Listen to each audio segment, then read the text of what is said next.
कराची को, कराची को, कराची को बदलो, कराची को। तुम सोच बदलोगे तहरीर बदलेगी, तुम सोच बदलोगे तहरीर बदलेगी। अपना यहाँ तुम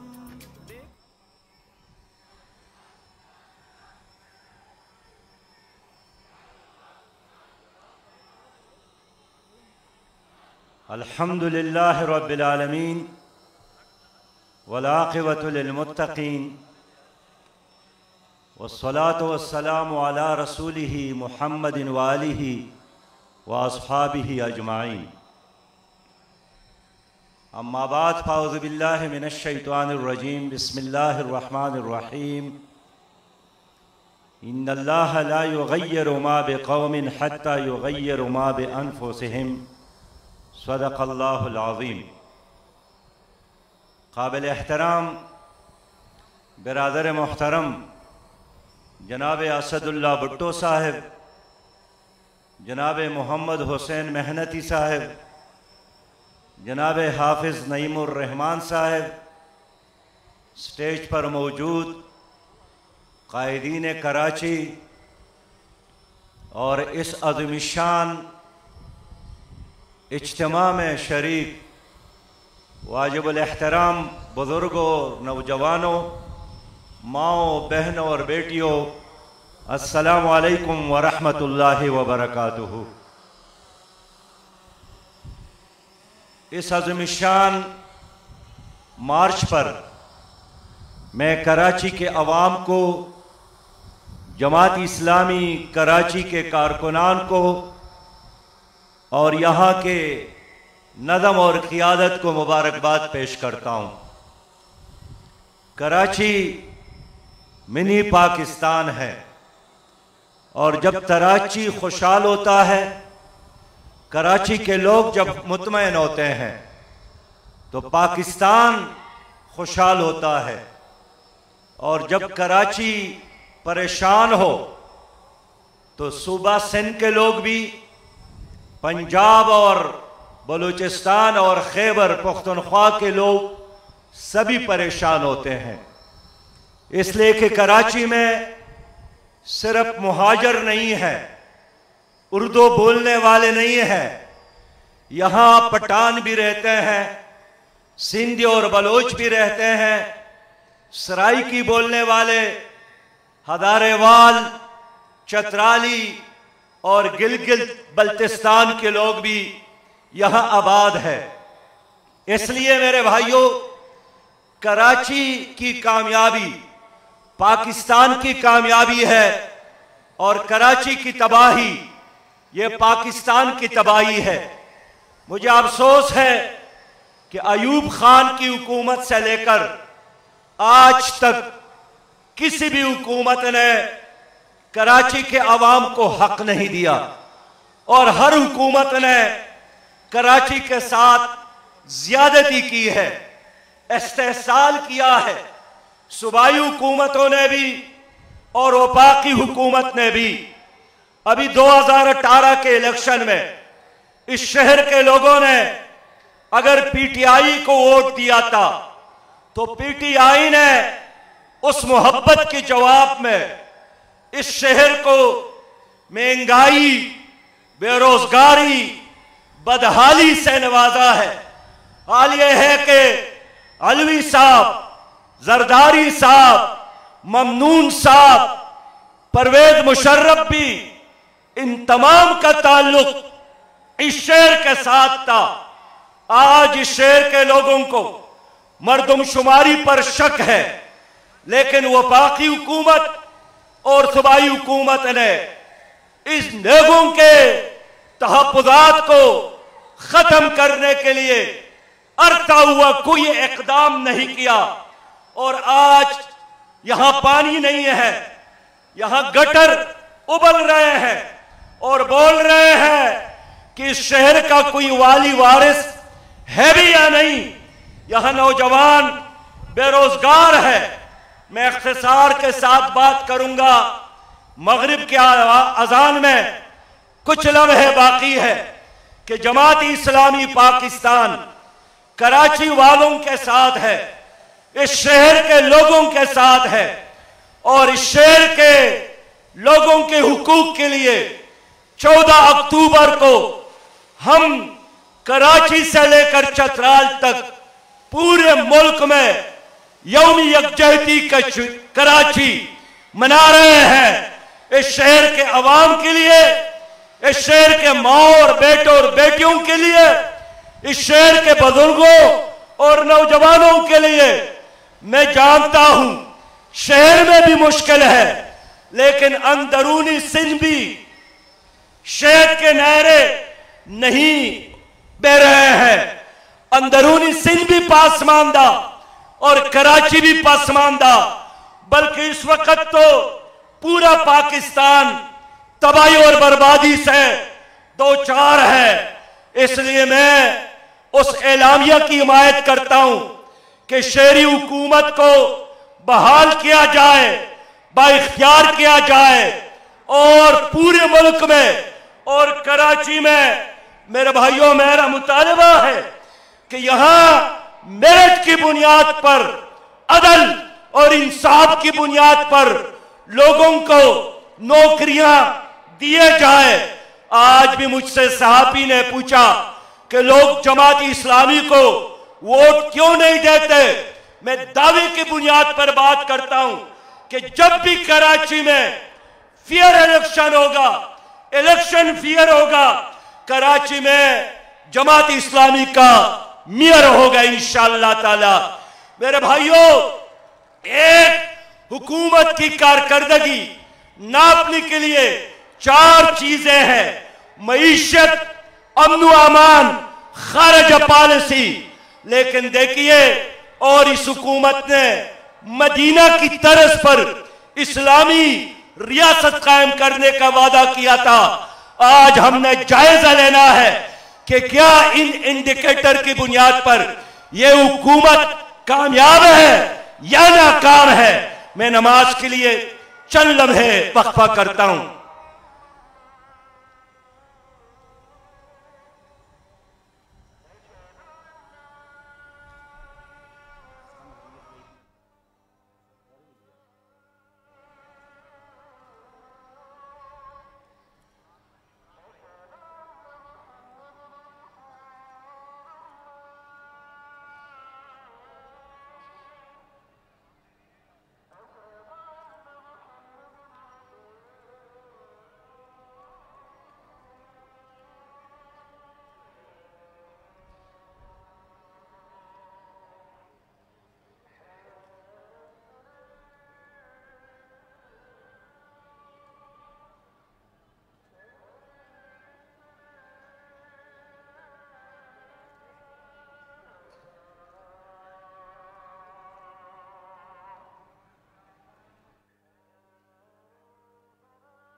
माओ, बहनों और बेटियों और मेरे नौजवान भाइयों, मौजूदा हुकूमत के 780 दिन हो गए। ये 780 दिन नाकामियों का एक दास्तान है। मईशत का बेड़ा गर्क हो गया।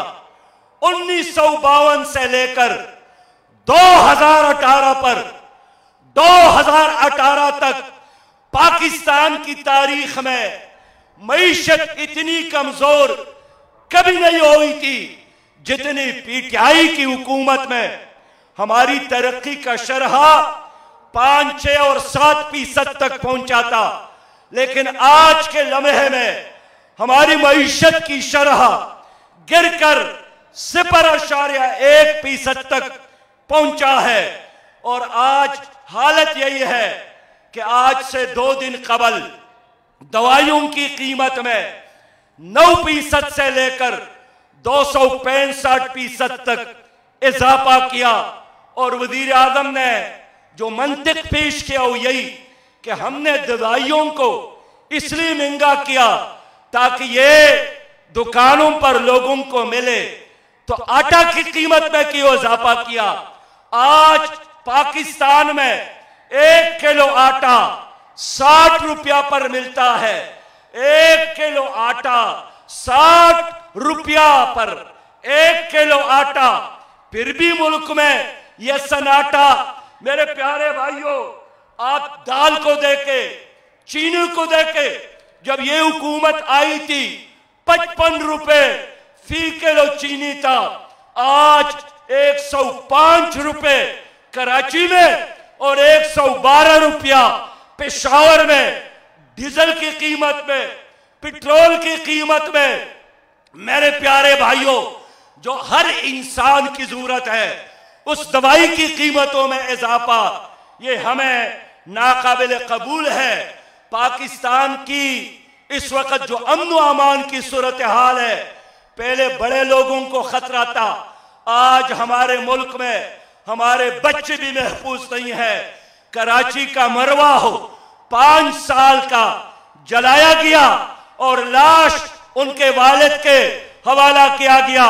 नौशहरे का एवज नूर हो, इस्लामाबाद का फरिश्ता हो, डेरे इस्माइल खान का शरीफा हो, आज हमारे मुल्क में 5 और 6 साल की बच्चियां महफूज नहीं है। खारज पॉलिसी तबाह है। आज कश्मीर को इंडिया ने हड़प किया और सकूत ढाका के बाद सकूत कश्मीर हो गया है। लेकिन हमारी हुकूमत अवाम को मुतमईन करने के लिए हवाई फायरिंग कर रही है ताकि गर्द गुबार में उनकी असल कारकर्दगी कोई न देखे। हुकूमत कहती है नया पाकिस्तान, नए पाकिस्तान के लिए पुरानी मिस्त्री लाए गए।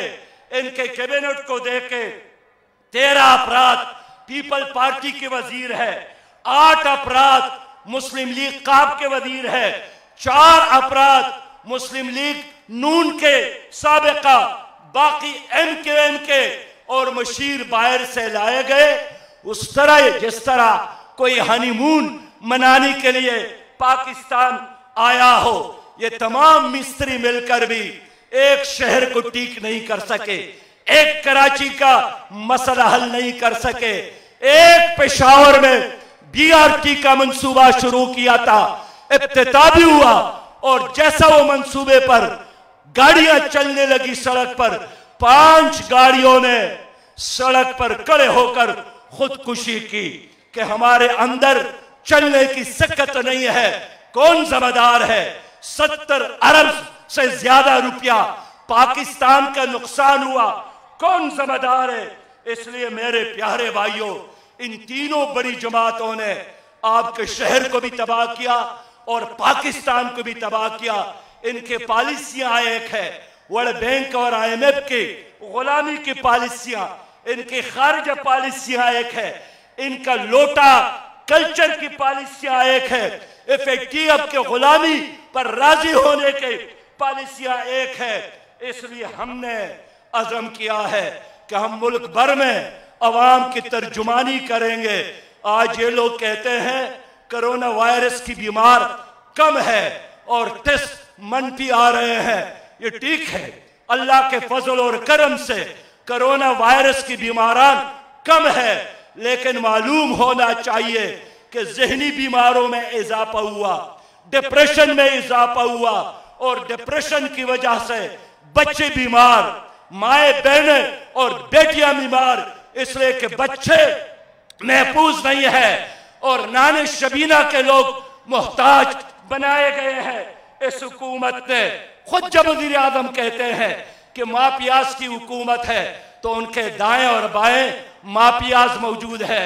ये ड्रग माफिया मौजूद है, लैंड माफिया मौजूद है, शुगर माफिया मौजूद है, चीनी माफिया मौजूद है, लेकिन नेब का वो अंग बंद है जिसपे उनको हुक्मरान जमात में शामिल माफिया नजर आए और नेब ने भी एहतसाब को एक इंतकाम की तौर पर काम कहा है, इसलिए अवाम ने उसको भी मुस्तरद किया है। मेरे दोस्तों, आज भी इस मुल्क में नजरियाती दहशतगर्दी भी है, तुम्हारे कल्चर पर हमलावर है। इस मुल्क में अखलाकी दहशतगर्दी भी है और इस मुल्क में माली दहशतगर्दी भी है। करप्शन पहले से ज्यादा हुआ है।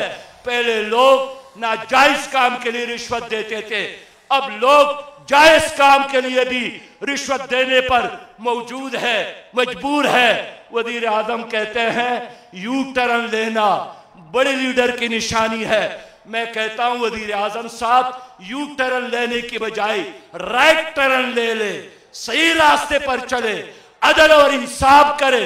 तुम्हारे वज़रा खुद कह रहे हैं कि कश्मीर का केस, कश्मीर का मसला पीटीआई की हुकूमत ने उसको तबाह किया। शिरीन मदारी साहिबा एतराब कर रही है, असद उमर साहब कहते हैं, शेख रशीद साहब कहते हैं कि हमारी हुकूमत ने मईशत का बेड़ा गर्क किया। पुलिस रिफॉर्म्स का वादा कहाँ है वो वादा? मेरे भाइयों, मेरे दोस्तों, इसलिए मैं आज आपके पास आया हूं कि इस हुकूमत की एक ही पॉलिसी है कि अवाम को नचोड़ा जाए और उनके गर्दनों को मरोड़ा जाए। लेकिन क्या हमें इसी तरह ये पॉलिसी कबूल है या हमें निकलना होगा? हमसे लोग पूछते हैं जमात इस्लामी क्या कर रही है। मेरी पॉलिसी यही है, मेरी जमात की पॉलिसी यही है कि नए चोर हो या पुराने चोर हो, हमने सबका मुकाबला करना है और हमने सबका एहतसाब भी करना है। अब कराची से लेकर चतराल तक जमात इस्लामी गरीब आवाम की इंशाअल्लाह ताला नुमाइंदगी करेगी। लोग नाकाम हो गए, कहते थे हमारे साथ बहुत बड़ा विजन है, वो पता चला कि उनकी माशी पॉलिसी मुर्गी, अंडे, बकरी और कटे से शुरू हुई थी और अब इनके वज़रा कहते हैं कि हम बंग के पैदावार में इजाफा करके बहुत पैसा कमाएंगे।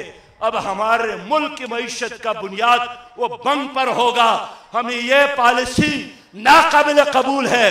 अल्लाह ताला ने पाकिस्तान को मादिनियात से नवाजा है, अल्लाह ने पाकिस्तान को 5 दरियाओं से नवाजा है, अल्लाह ने पाकिस्तान को 65% बासलाहियत नौजवानों से नवाजा है। लेकिन इस पाकिस्तान को एक दियानतदार क़ियादत की जरूरत है, एक मुनज़्ज़म जमात की जरूरत है। इसलिए मैं आप लोगों की खिदमत में अर्ज करना चाहता हूं कि रोने धोने से मसाइल हल नहीं होंगे। कराची को निकलना होगा अपने हक के लिए, अपने बच्चों के लिए, अपने मुस्तकबिल के लिए और पाकिस्तान के लिए। आप निकलेंगे, पूरा पाकिस्तान आपके साथ इंशाअल्लाह ताला निकलेगा। हम 14 अक्टूबर को पूरे मुल्क में कराची के अवाम के यकजहती के लिए, कराची के अवाम के हौसला अफजाई के लिए इंशाअल्लाह ताला पूरे मुल्क में ये दिन मनाएंगे। मुझे नईम साहब ने कह दिया कि आप सेनेट में मसला उठाए। मेरे प्यारे भाई, मैं तो सेनेट में कभी बैठा नहीं हूं। आपके मसाइल के लिए स्टील मिल का मसला हो, यहाँ पानी का मसला हो, यहाँ ट्रैफिक का मसला हो, यहाँ के इलेक्ट्रिक का मसला हो, हर मसले पर मैंने जमात इस्लामी की तरफ से आपकी नुमाइंदगी की है। लेकिन आप लोगों ने साथ दिया, फिर मेरा हाथ और जालिमों का गिरबान होगा इंशाअल्लाह। और इन जालिमों को घसीट कर मैं तुम्हारे गली और कूचों में लाऊंगा, तुम्हारे कदमों में बैठाऊंगा, तुमसे माफी भी मांगेगा और तुम्हें जो लूटा है इंशाअल्लाह ताला उसका कफारा भी अदा करेगा। बस मैं यही चाहता हूं कि अमन मिले तुम्हारे बच्चों को और इंसाफ मिले, दूध मिले चांदी जैसा और पानी साफ मिले। वाखिर दावाना अनिल हम्दुलिल्लाह रब्बिल आलमीन। अस्सलामु अलैकुम व रहमतुल्लाहि व बरकातहू। दुआ फरमाए, या रब्बे करीम पाकिस्तान को इस्लाम का और अमन का गहवारा बना दे। या रब ज़ुल जलाल, पाकिस्तान को इस्लामी निज़ाम का गहवारा बना दे। या अल्लाह, कश्मीर और फ़लस्तीनियों को आज़ादी अतवा फरमा। या रब ज़ुल जलाल, कराची का यह शहर बहुत ज़्यादा तकलीफ़ें बर्दाश्त की है, इनके लिए आसानी और इनके लिए खुशहाली के दरवाजे खोल दे। और जितने लोगों ने, माओ बहनों और बेटियों ने और बुजुर्गों ने मेहनत की है, मार्च में शिरकत की है, एक एक कदम के बदले और हर लफ्ज़ के बदले और लम्हे के बदले अजर अज़ीम अता फरमा। रब्बना तक़ब्बल मिन्ना इन्नका अंतस समीउल अलीम।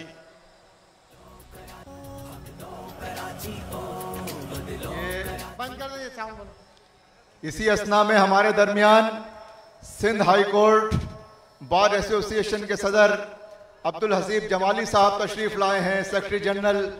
मैं उन्हें खुशामदीद कहता हूँ। मुनीर मलिक साहब कराची बार के सदर, उनको खुशामदीद कहता हूँ। कराची बार की जान, रूह रवां नईम कुरैशी एडवोकेट को खुशामदीद कहता हूँ। और इसके अलावा अल्लामा फ़िरोज़ रहमानी साहब, अल्लामा हुसैनुद्दीन रहमानी साहब और सिंध के सेक्रेटरी जनरल काशिफ शेख को खुशामदीद कहता हूँ। आप सबकी आमद का बहुत शुक्रिया। एक इस इज्तिमा में सानह बल्दिया के मुतासरीन यहाँ पूरी तादाद में इस वक्त मौजूद